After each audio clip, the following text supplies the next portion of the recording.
अभी आप एक चीज बताइए कि जो जट प्रभ जो होता है, क्या वो एक बेकार सा राइडर था? क्या उसको बाइक चलानी नहीं आती थी जो उसने इतनी बड़ी गलती कर दी? आप उसकी वीडियो तो देखते ही होंगे। आपको नहीं लगता कि वो इतने ज्यादा सेफ्टी रखने वाला बंदा, इतनी सेफली बाइक चलाने वाला बंदा ऐसी चीज को कर सकता है? तो किसी की भी गलती हो, मैं उसके बारे में कुछ नहीं कहना चाहता कि किसकी गलती है। मुझे नहीं पता था कि ये चीज इतनी ज्यादा बढ़ जाएगी। मैं सभी को सॉरी कह रहा हूँ। प्रभजोत भाई की जितनी फैमिली के अगर कोई देख रहा है, आई एम रियली सॉरी। तो देख रहे हो भाई, सारे बंदे नीचे कमेंट करके बताओ क्या ये माफी के लायक है, क्या इसको माफी मिलनी चाहिए जो उसने जो गलती की है इतनी बड़ी।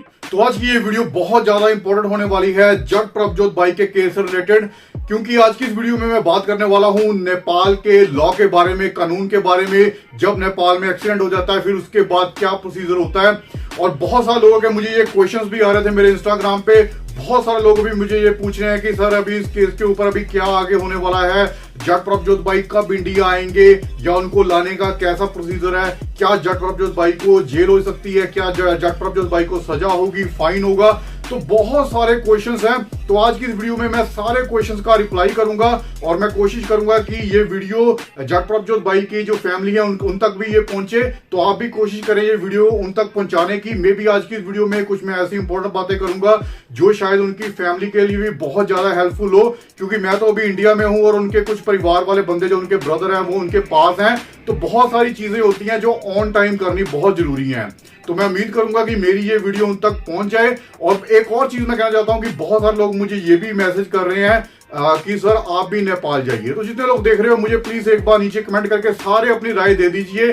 तो अगर आप लोग बोलोगे कि भाई आपको भी नेपाल जाके इनके भाई के साथ केस में इनकी मदद करनी चाहिए, क्योंकि अभी थोड़ी देर पहले इनके जो ब्रदर थे और प्रभजोत का जो जीजा जी थे, तो उन्होंने मिलकर एक वीडियो बनाई थी। उन्होंने कहा था कि हमें शायद फ्यूचर में आप सभी की हेल्प की जरूरत भी पड़ सकती है। तो इससे पता चल रहा है कि कहीं ना कहीं उनको हेल्प की जरूरत जरूर है, लेकिन वो खुल के हेल्प अभी मांग नहीं रहे। तो अगर आप लोग बोलोगे कि मुझे नेपाल जाके इनकी फैमिली के साथ खड़े होकर इनकी फुल सपोर्ट करनी चाहिए, तो मैं वो भी करने के लिए तैयार हूं। लेकिन अभी इससे उल्टी चीज भी निकल के आती है। बहुत सारे लोग मुझे अभी ये भी बोल रहे हैं कि सर जो ओल्ड मैन मरे हैं, जो अंकल जिनकी डेथ हुई है, 79 ईयर ओल्ड नेपाली अंकल, तो उसके बारे में क्यों कोई बात नहीं कर रहा?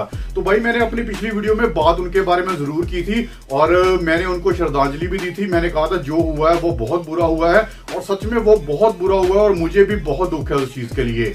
लेकिन बहुत सारे लोग उसको ना बहुत गलत वे में ले रहे हैं भाई।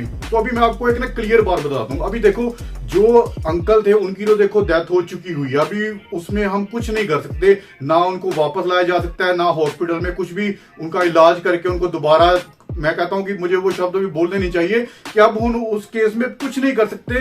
वो जो होना था वो हो चुका हुआ है। लेकिन जो जट प्रभजोत भाई है वो भी बहुत सीरियस है, उसकी भी जान के ऊपर बनी हुई है। इसीलिए लोग जट प्रभजोत भाई के ऊपर वीडियोस बना रहे हैं कि भगवान से प्रे कर रहे हैं और लोगों को कह रहे हैं कि ज्यादा से ज्यादा प्रे करें, जट प्रभजोत भाई जल्दी से जल्दी ठीक हो जाएं, क्योंकि उसकी जो सिचुएशन बहुत ज्यादा क्रिटिकल है। तो इसी वजह से किया जा रहा है। ये बहुत से लोग ना गलत फहमी फैला रहे हैं कि जट प्रभजोत एक बड़ा यूट्यूबर है, बड़ा यूट्यूबर होने के कारण उसको सपोर्ट की जा रही है। तो भाई ऐसी मेंटालिटी, अपनी गंदी मेंटालिटी मत रखें। ऐसा कुछ भी नहीं है। बड़ा यूट्यूबर छोटा यूट्यूबर कुछ भी नहीं है। जो अंकल थे उनकी डेथ हो चुकी है, वो तो ऑलरेडी चीज हो चुकी हुई है, उसमें हम कुछ नहीं कर सकते। लेकिन प्रभजोत के बारे में हम बहुत कुछ कर सकते हैं भाई।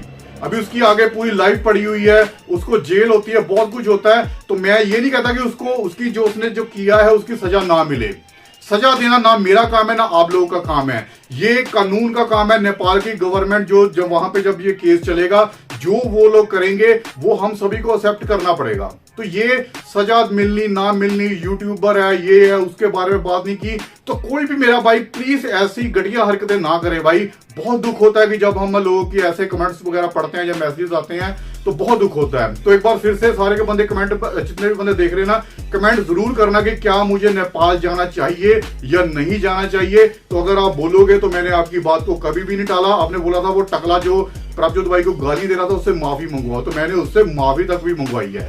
जितने लोगों ने नई वीडियो देखी वो वीडियो को जाके देख भी सकते हैं। अभी बात करते हैं नेपाल के लॉ के ऊपर, नेपाल के कानून के ऊपर। तो आप सभी को पता है कि नेपाल में 80 की जो स्पीड है वो लिमिट की गई है कि इससे ऊपर कोई भी बंदा बाइक नहीं चला सकता। सबसे पहला पॉइंट ये निकल के आता है कि जो नेपाल का बॉर्डर है वहां पे जो बीएसएफ लगी हुई थी या नेपाल की पुलिस थी, उसने इस सुपर बाइक को एंटर क्यों करने दिया? क्या उनको पता नहीं था कि ये जो बाइक है ये तो अगर वैसे ही बंदा चलाए तो 100 के ऊपर तो वैसे ही चले जाती है। तो 80 की स्पीड लिमिट अगर वहां पे पूरे देश में है तो ये वहां की पुलिस और वहां के बीएसएफ के ऊपर भी क्वेश्चन आता है कि आपने इस बाइक को एंटर क्यों करने दिया। सबसे पहला पॉइंट ये निकल के आता है। तो अभी आपको बताता हूं कि जब किसी की भी एक्सीडेंट में डेथ होती है तो पहले जो कानून थे वो थोड़े वीक थे, इसी वजह से जो एक्सीडेंट केस है वो बहुत ज्यादा बढ़ गए थे नेपाल में। लेकिन उसको देखते हुए अब नेपाल गवर्नमेंट ने रूल्स को चेंज किया है। अभी जो किसी की भी रोड एक्सीडेंट में डेथ होती है तो उसकी डेथ जिस बंदे के कारण से उसका एक्सीडेंट हुआ है, किसी की भी गलती निकलती जो भी निकलता है, तो जो बंदा बच जाता है जिसकी डेथ होती है उसकी फैमिली को उसे 10 से 15 लाख रुपए जुर्माना देना पड़ता है और उस बंदे को 2 साल की सजा भी होती है। तो अभी जट प्रभजोत भाई को सजा भी हो सकती है। तो जो उनके ऊपर अभी केस पड़ा है, जैसे आगे आगे जो ट्रायल चलेगा, और मैं तो यही कहूंगा कि बिल्कुल फेयर ट्रायल होना चाहिए।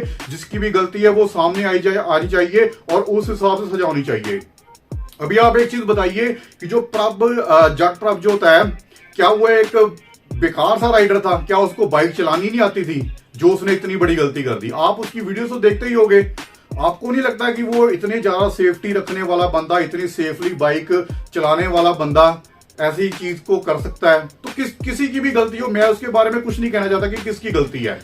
जिसकी भी गलती है प्रॉपर फेयर ट्रायल होना चाहिए। और जो इसकी सीसीटीवी फुटेज अगर निकलती है, वहां पे अगर कैमरे लग गए तो फुटेज भी निकलवानी चाहिए। फिर हमें डिसीजन पे आना चाहिए कि भाई किसकी गलती है किसकी गलती नहीं है। फिर उस हिसाब से सजा और जुर्माना भी हमें तय करना चाहिए। तो फिलहाल तो यही चल रहा है कि अगर जो लोगों ने जो अभी बयान दिए यही बयान दिए है कि जट प्रभजोत की जो बाइक थी 250 की स्पीड से उसने टक्कर मारी है अंकल को और अंकल की मौके पे डेथ हो गई थी। ठीक है, तो अभी फिलहाल तो यही निकल के आ रहा है। और जट प्रभजोत के बाइक के ऊपर जो हेल्थ के ऊपर अपडेट है, तो अभी काफी हद तक उनकी हेल्थ में सुधार है। लेकिन अभी जो मेन प्रोसीजर आ रहा है, अगर जट प्रभजोत की फैमिली से कोई भी बंदा उनकी फैमिली से जाके मिलता है, जो अंकल जिनकी डेथ हुई है, तो उनकी फैमिली वालों से अगर इनका राजीनामा हो जाता है कि भाई हम इतने अगर कुछ वो उनको पैसे दे दें या कुछ भी कर ले, कुछ भी करके इनका सेटलमेंट होता है, तो अगर और जो अंकल की फैमिली है वो अगर इनको माफ कर देती है तो फिर जट प्रभजोत भाई की जो मुश्किलें वो बहुत ज्यादा कम हो जाएंगी और वो इजीली इंडिया आ जाएगा। छोटा मोटा केस पड़ेगा कोई भी नॉर्मल सा, और उसमें यही होगा कि उनकी फैमिली की तरफ से उनके मन में कोई भी दुख नहीं है कि जो भी हुआ है तो उन्होंने इसको माफ कर दिया है। तो बहुत इजी हो जाएगा केस और मेरे हिसाब से कुछ ही दिनों में जट प्रभजोत भाई को छोड़ दिया जाएगा और उनकी बाइक को भी जब्त कर लिया गया है और उनकी बाइक को भी छोड़ दिया जाएगा। तो अभी लास्ट में मैं एक बात करना चाहूंगा कि भाई जो ये सुपर बाइक्स हैं इनके ऊपर बैन लगाना चाहिए। अगर किसी कंट्री में स्पीड लिमिट तय है तो ऐसी बाइक्स के ऊपर बैन लगाना चाहिए। क्योंकि आपको पता थोड़े दिन पहले, अभी कुछ ही दिनों की पहले की बात है, स्काईलोड भाई जो एक यूट्यूबर थे और बहुत बड़े गेमर थे फ्री फायर के, उनकी भी सेम इसी निंजा की जो बाइक थी, जो भी इसकी कंपनी है, मुझे बाइक के बारे में इतनी नॉलेज नहीं है, लेकिन यही बाइक थी, ऐसी ही बाइक थी जिसकी वजह से एक्सीडेंट हुआ था। तो मेरी यही रिक्वेस्ट है कि हमारी गवर्नमेंट से कि अगर हमारे देश में भी एक स्पीड लिमिट तय है तो ऐसी बाइक्स के ऊपर बैन लगाना चाहिए। क्योंकि जो मेरे हिसाब से इतनी तेज बाइक चलने वाली बाइक को कंट्रोल करना बहुत ज्यादा मुश्किल हो जाता है। तो आप लोग मेरी बात से सहमत हैं या नहीं है, मुझे कमेंट करके जरूर बताना।